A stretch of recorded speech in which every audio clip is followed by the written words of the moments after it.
Pour moi, c'est une belle fête. Après la fête de la Toussaint, c'est une célébration qui arrive aussi pleine d'espérance. Ça nous permet de prier particulièrement pour nos défunts ce jour-là. Chez moi en Martinique, on va dans les cimetières qui sont illuminés de partout. C'est vraiment un moment festif et en tout cas familial pour prier justement et pour aussi nous rassembler autour de nos personnes disparues.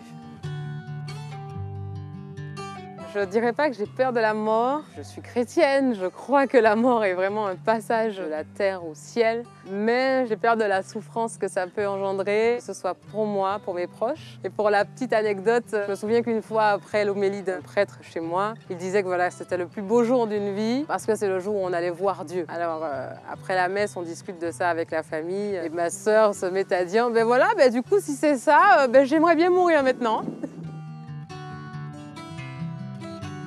Instinctivement, je dirais non, parce que, point de vue théologique, c'est quand même une conséquence du péché originel. On n'a pas été créé pour la mort, mais pour la vie. Ça pourrait être une bonne nouvelle, dans le sens où de nombreux saints en parlent comme d'une étape qui leur permettrait de retrouver leur Seigneur. Dans ce sens-là, oui, ça peut être une bonne nouvelle. Nous, les chrétiens, on ne croit pas en la mort comme une fatalité. C'est vraiment un passage d'un état à un autre, celui que le Seigneur nous promet, hein, une vie éternelle, une vie auprès de lui, dans la lumière. Donc c'est aussi ce qu'on souhaite justement à nos défunts pour qui on prie effectivement le 2 novembre.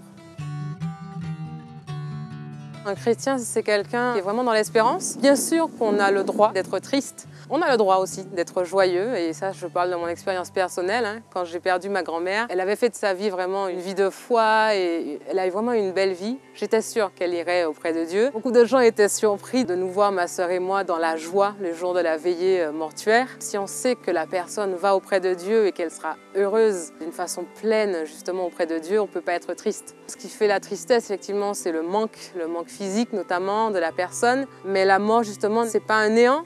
La personne n'arrête pas d'exister. Au contraire, elle existe d'une façon différente.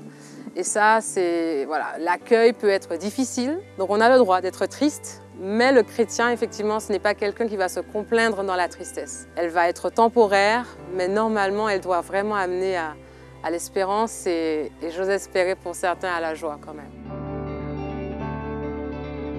La prière, c'est vraiment le plus gros réseau social qui existe. Ce lien qui nous unit ne doit pas disparaître à la mort. Au contraire, si vraiment on sait que la mort est un passage, on a le devoir de prier pour eux pour que ce passage se passe le mieux que possible. C'est Dieu qui va les sauver, mais nos prières sont aussi cette douceur qui va les accompagner jusqu'à la lumière.